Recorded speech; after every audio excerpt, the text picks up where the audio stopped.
നമസ്കാരം, സ്ട്രൈക്ക് ടോക്കറിലേക്ക് സ്വാഗതം. ജൂലൈ 5-ന് ഭൂകമ്പം പ്രവചിച്ചിരുന്ന റിയോ തൽസുക്കിയുടെ ദി ഫ്യൂച്ചർ ഐസോ എന്ന മംഗ ജപ്പാനിൽ വൻ പരിഭ്രാന്തി സൃഷ്ടിച്ചു.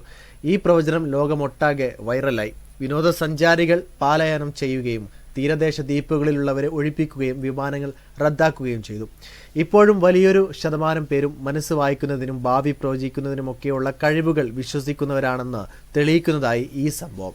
ഇത്തരം അതീന്ദ്രിയമായ അവകാശപ്പെടുന്ന കഴിവുകളുടെ പൊള്ളത്തരത്തെ ശാസ്ത്രം പലതവണ തെളിയിച്ചിട്ടുണ്ടെങ്കിലും അവയിൽ വിശ്വസിക്കുന്നവർ കുറവല്ല. എന്തുകൊണ്ടായിരിക്കും ഇത്തരം അതീന്ദ്രിയ അവകാശവാദങ്ങളെ പലരും കണ്ണടിച്ച് വിശ്വസിക്കുന്നത്? ലോകത്തിന്റെ പല ഭാഗത്തും പല കാലത്തിലും ഇത്തരം അതീന്ദ്രിയ കഴിവുകളുണ്ടെന്ന് അവകാശപ്പെട്ട് പ്രത്യക്ഷപ്പെടുന്നവരുണ്ടായിട്ടുണ്ട്.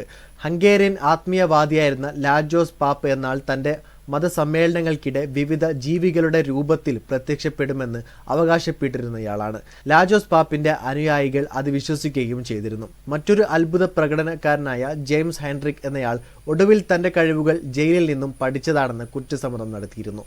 മതപ്രചാരകനായ മറ്റൊരു പ്രമുഖ വ്യക്തി യോഗങ്ങൾക്കും സമ്മേളനങ്ങൾക്കും എത്തിയിരുന്ന അനുയായികളുടെ വിശദാംശങ്ങൾ പറഞ്ഞായിരുന്നു അവരെ അത്ഭുതപ്പെടുത്തിയിരുന്നത്. എന്നാൽ പിന്നീട് ആ കഴിവിന് പിന്നിൽ ചെവിയിൽ ഒളിപ്പിച്ചു വെച്ചിരുന്ന കൊച്ചു ഇയർ പീസാണെന്ന് പരസ്യമായി.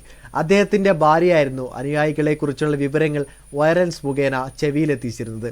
എന്തൊക്കെ തട്ടിപ്പുകൾ പുറത്തു വന്നാലും ഇപ്പോഴും മനുഷ്യന്റെ അതീന്ദ്രിയ കഴിവുകളിൽ വിശ്വസിക്കുന്ന വലിയൊരു വിഭാഗമുണ്ട്. US ഗലാബ് സർവേ നടത്തിയ ഒരു പഠനത്തിൽ പങ്കെടുത്ത 4-1 പേരും ടെലിപ്പതി പോലുള്ള ഇത്തരം അവകാശവാദങ്ങളെയും സ്വയം പ്രഖ്യാപിത കഴിവുകളെയും വിശ്വസിക്കുന്നവരായിരുന്നുവെന്ന്. ഒരേപോലെ വിദ്യാഭ്യാസമുണ്ടായിട്ടും ചിലർ മാത്രം എന്തുകൊണ്ട് ഇത്തരം കാര്യങ്ങളിൽ ആകൃഷ്ടരാകുന്നുവെന്നറിയാനും ഈ പഠനം നടത്തിയിരുന്നു. അതിൽ കണ്ടെത്തിയത് ഇത്തരം അതീന്ദ്രമായ കഴിവുകളിൽ വിശ്വസിക്കുന്നവർ പൊതുവെ കാര്യങ്ങളെ വിമർശന ബുദ്ധിയോടെ കാണാത്തവരാണെന്നതാണ്. മുന്നിലുള്ള വിവരങ്ങൾ വസ്തുക്കളാണോ എന്ന് പരിശോധിക്കാൻ നിൽക്കാതെ ഒറ്റയടിക്ക് വിശ്വസിക്കുന്നവരാണിവർ. ഇത്തരം തട്ടിപ്പുകാർ അവതരിപ്പിക്കുന്ന പാതി സത്യങ്ങളിൽ പൊതിഞ്ഞുള്ള അതീന്ദ്രമായ കഴിവുകൾ ശരിയാണെന്ന് ഇവർ സ്വാഭാവികമായും വിശ്വസിക്കുകയും ചെയ്യുന്നു. വിമാന അപകടങ്ങൾ പോലുള്ള വലിയ അപകടങ്ങൾ, പ്രശസ്തരുടെ മരണം, പ്രകൃതി ദുരന്തങ്ങൾ എന്നിവയൊക്കെ പ്രവചിച്ചിരുന്നുവെന്ന അവകാശവാദവുമായി എത്തുന്നവരും നിരവധിയാണ്. ഇത്തരത്തിലുള്ള പലതും അവകാശവാദങ്ങൾ മാത്രവും തെളിയിക്കാൻ സാധിക്കാത്തതുമാണ്. ഉദാഹരണത്തിന് 1906 യൂറോപ്പിനിടെ വിചിത്രമായ ഒരു സംഭവം ഉണ്ടായി. കളിക്കാരൻ പെനാൽറ്റി എടുക്കാൻ വന്നപ്പോൾ പന്ത് അസ്വാഭാവികമായി അല്പം നീങ്ങുകയും പെനാൽറ്റിയുടെ ദിശ മാറി ഗോൾ ആകാതിരിക്കുകയും ചെയ്തു. ഇത് നടന്ന് വൈകാതെ ഉറിഗില്ലർ എന്നയാൾ പന്ത് നീങ്ങിയതിന് പിന്നിൽ താനാണെന്ന അവകാശവാദവുമായി രംഗത്തെത്തി. അമേരിക്കയിൽ 3-1 പേർ ഇത്തരം അതീന്ദ്രമായ അനുഭവം ജീവിതത്തിൽ ഒരിക്കലെങ്കിലും ഉണ്ടായെന്ന് വിശ്വസിക്കുന്നവരാണ്.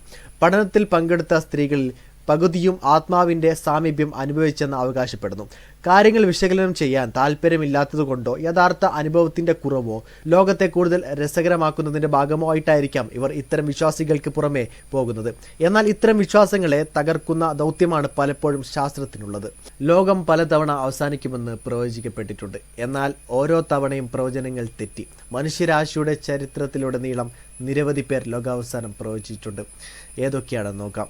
1524 വെള്ളപ്പൊക്കം. യൂറോപ്പിലെ ജോഹൻ സ്ലോഫ്ലെർ എന്ന ജ്യോതിശാസ്ത്രജ്ഞൻ 1524 ലോകം ഒരു മഹാപ്രളയത്തിൽ മുങ്ങുമെന്നും അത് ലോകാവസാനത്തിന് കാരണമാകുമെന്നും പ്രവചിച്ചു. ഈ പ്രവചനം യൂറോപ്പിൽ വലിയ പരിഭ്രാന്തി സൃഷ്ടിച്ചു. ആളുകൾ സുരക്ഷിതമായ സ്ഥലങ്ങളിലേക്ക് പലായനം ചെയ്യാൻ തുടങ്ങി. എന്നിരുന്നാലും വലിയൊരു വെള്ളപ്പൊക്കവും സംഭവിച്ചില്ല. മില്ലറൈറ്റ് പ്രസ്ഥാനം. 1843-44 അമേരിക്കയിലെ വില്യം മില്ലർ എന്നൊരു പ്രാസംഗികൻ ലോകാവസാനം സംഭവിക്കുമെന്ന് പ്രവചിച്ചു. പിന്നീട് അത് 1844 ഒക്ടോബർ 22 മാറ്റി. ആയിരക്കണക്കിന് ആളുകൾ അദ്ദേഹത്തെ വിശ്വസിക്കുകയും തങ്ങളുടെ സ്വത്തുക്കൾ വിൽക്കുകയും ചെയ്തു. ഈ ദിവസം ഗ്രേറ്റ് ഡിസപ്പോയിൻമെന്റ്, വലിയ നിരാശ എന്നറിയപ്പെടുന്നു. കാരണം ഒന്നും സംഭവിച്ചില്ല. ഹാലിസ് കോമറ്റ്. 1910 ഹാലിസ് കോമറ്റ് ഭൂമിയുടെ അടുത്ത് വരുമ്പോൾ അതിന്റെ വാൽ ഭൂമിയിലെ ഓക്സിജൻ ഇല്ലാതാകുമെന്നും മനുഷ്യരെ കൊല്ലുമെന്നും ഒരു ഭയം പരന്നു. ആളുകൾ വിഷവാതങ്ങളിൽ നിന്ന് രക്ഷ നേടാനായി മാസ്കുകളും മറ്റും വാങ്ങിക്കൂട്ടി. എന്നാൽ ഭൂമിക്ക് ഒരു അപകടവും സംഭവിച്ചില്ല. Y2K bag 2000. കമ്പ്യൂട്ടർ പ്രോഗ്രാമുകളിൽ വർഷം രേഖപ്പെടുത്തിയിരുന്ന രീതിയിലുണ്ടായ ഒരു പിഴവ് കാരണം 2000 ജനുവരി 1 ലോകമെമ്പാടുമുള്ള കമ്പ്യൂട്ടർ സിസ്റ്റം തകരുകയും വലിയ ദുരന്തങ്ങൾ സംഭവിക്കുകയും ചെയ്യുമെന്ന് ഭയമുണ്ടായിരുന്നു. ബാങ്കുകൾ, ആശുപത്രികൾ, പവർ ഗ്രിഡുകൾ എന്നിവയെല്ലാം തകരുമെന്നും അത് ലോകാവസാനത്തിലേക്ക് നയിക്കുമെന്നും ചിലർ പ്രവചിച്ചു. വലിയ തയ്യാറെടുപ്പുകൾ നടന്നെങ്കിലും കാര്യമായ പ്രശ്നങ്ങളൊന്നും ഇല്ലാതെ ലോകം 2000 പ്രവേശിച്ചു. മായാൻ കാലണ്ടർ 2012. മായാൻ കാലണ്ടർ 2012 ഡിസംബർ 21 അവസാനിക്കുന്നതിനാൽ ലോകം അവസാനിക്കുമെന്നും വ്യാപകമായ ഒരു വിശ്വാസമുണ്ടായിരുന്നു. ഈ പ്രവചനം പല സിനിമകളിലും പുസ്തകങ്ങളിലും പരാമർശിക്കപ്പെട്ടു. ആളുകൾ ദുരന്തങ്ങളെ നേരിടാൻ ഷെൽട്ടറും നിർമ്മിക്കുകയും തയ്യാറെടുപ്പുകൾ നടത്തുകയും ചെയ്തു.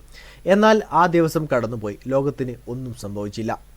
ഇത്തരം പ്രവചനങ്ങൾ ആവർത്തിച്ച് തെറ്റായിട്ടും പുതിയ പ്രവചനങ്ങൾ ഉണ്ടാകുമ്പോൾ ആളുകൾ അവയിൽ വിശ്വസിക്കാൻ തയ്യാറാകുന്നു. മനുഷ്യന്റെ മനഃശാസ്ത്രപരമായ ചില സവിശേഷതകൾ, അതായത് ഭാവിയെക്കുറിച്ചുള്ള ആകാംക്ഷ, അനിശ്ചിതത്വത്തോടുള്ള ഭയം എന്നിവയെല്ലാം ഈ വിശ്വാസങ്ങൾക്ക് പിന്നിൽ പ്രവർത്തിക്കുന്നുണ്ടാകാം. വീഡിയോ ഇഷ്ടമായി ലൈക്ക് ചെയ്യുക, നിങ്ങളുടെ അഭിപ്രായം രേഖപ്പെടുത്തുക. കൂടുതൽ വീഡിയോസുകൾക്കായി ഈ ചാനലിലൂടെ തന്നെ സബ്സ്ക്രൈബ് ചെയ്യുക. This is tech talker signing off.